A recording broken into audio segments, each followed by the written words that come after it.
Boa noite, queridos irmãos. Que a paz e o amor de Jesus envolva a cada um. Sejam todos bem-vindos a mais um estudo do livro O Céu e o Inferno.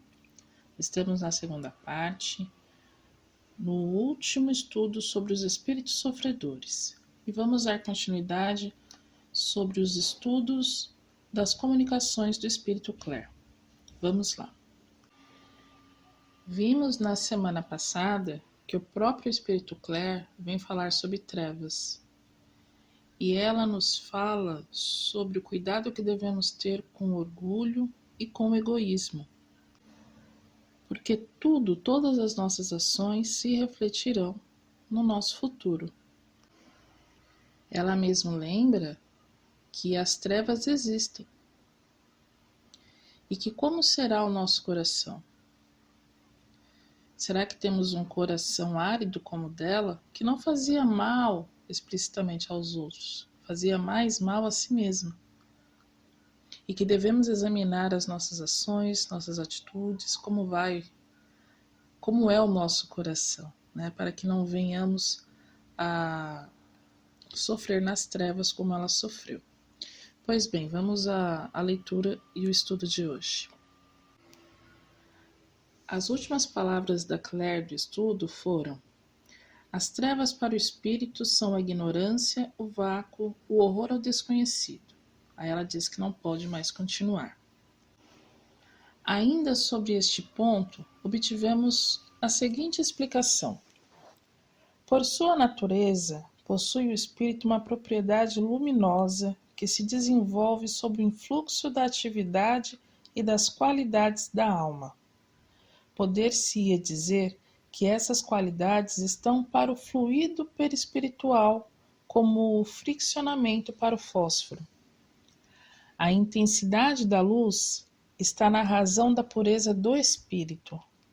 As menores imperfeições morais enfraquecem-na. A luz irradiada por um espírito será tanto mais viva quanto maior o seu adiantamento. Assim sendo, o espírito, de alguma sorte, o seu próprio farol, verá proporcionalmente a intensidade da luz que produz, do que resulta que os espíritos que não a produzem acham-se na obscuridade, acham-se nas trevas. Esta teoria é perfeitamente exata quanto à irradiação de fluidos luminosos pelos espíritos superiores, e é confirmada pela observação, conquanto se não possa inferir seja aquela a verdadeira causa, ou pelo menos a única causa do fenômeno. Primeiro, porque nem todos os espíritos inferiores estão em trevas. Segundo, porque o mesmo espírito pode achar-se alternadamente na luz e na obscuridade. E terceiro, porque a luz também é castigo para os espíritos muito imperfeitos. Se a obscuridade em que jazem certos espíritos fosse inerente à sua personalidade, essa obscuridade seria permanente e geral para todos os maus espíritos, o que, aliás, não acontece. Às vezes, os perversos mais requintados veem perfeitamente, e outros que assim não podem ser qualificados ficam temporariamente em trevas profundas.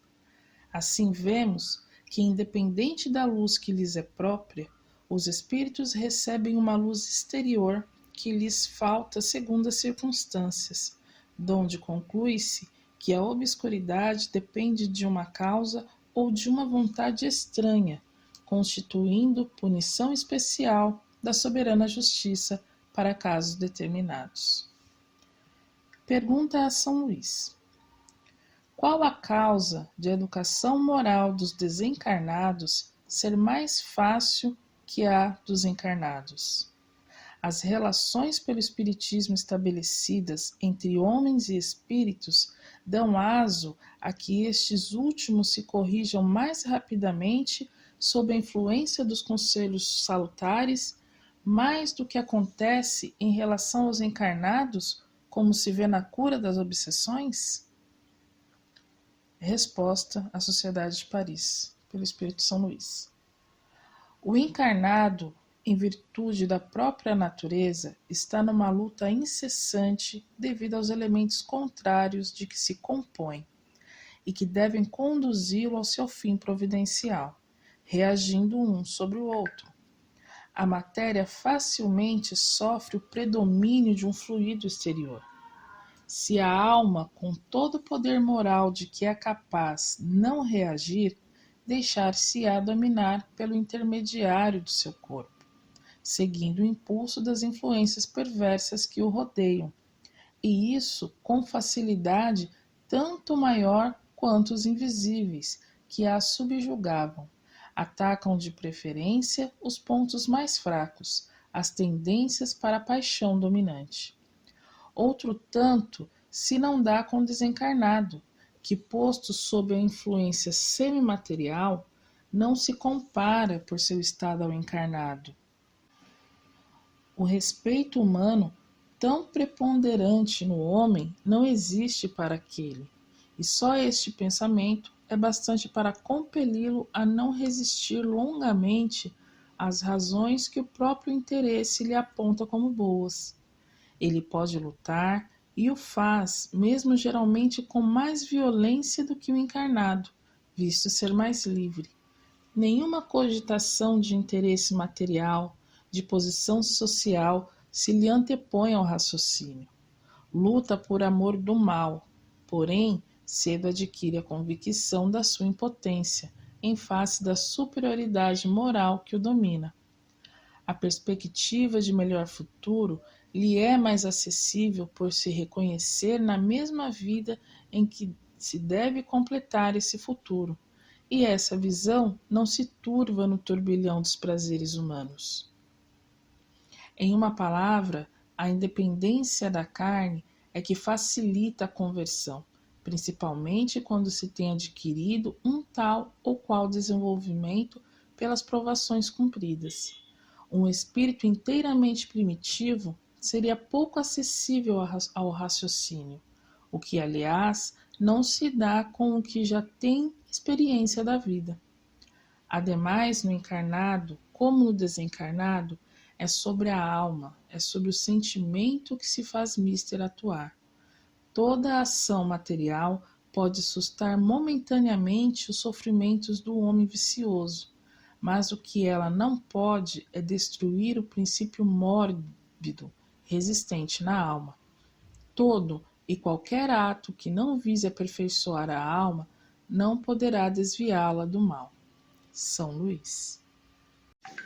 Pois bem, meus irmãos, vemos nesta última parte do estudo que todo espírito ele tem a sua própria luz,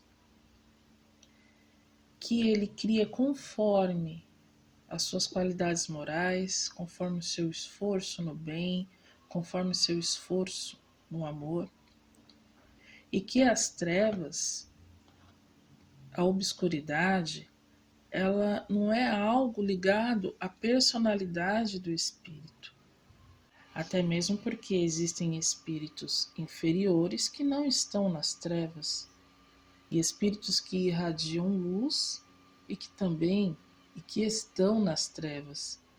E muitas vezes esses que irradiam luz, essa luz se torna para eles uma punição, porque eles sabem das suas imperfeições. Por isso que no texto diz que o espírito ele é o seu próprio farol. Quanto mais ele se esforçar no bem, reconhecer seus erros e ter a vontade de mudar, mais luz própria ele vai ter. E é interessante também que o texto fala, o estudo nos mostra que independente da luz que cada espírito tem, os espíritos também recebem uma luz exterior, que pode faltar segundo as circunstâncias. Da onde se conclui que a obscuridade, que as trevas, ela depende de uma causa ou de uma vontade estranha, que pode ser aí uma punição da soberana justiça, né, para certos casos. Aí temos também a parte que São Luís, ele vem explicar qual que é o efeito do corpo físico, qual o efeito que o corpo físico ele exerce sobre a alma na questão do aprendizado moral.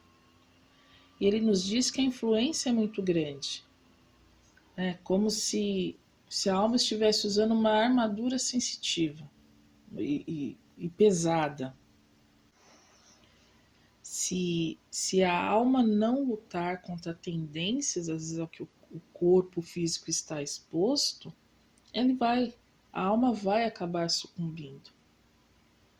Muitas vezes, como estamos aqui na carne e as influências da matéria que caem muito sobre nós, às vezes você pode tentar ser firme numa certa ocasião, às vezes ao meio que você está exposto, às coisas que lhe chegam, a facilidade, o prazer das coisas materiais que chegam muitas vezes até nós, faz com que a gente dê aquela deslizada.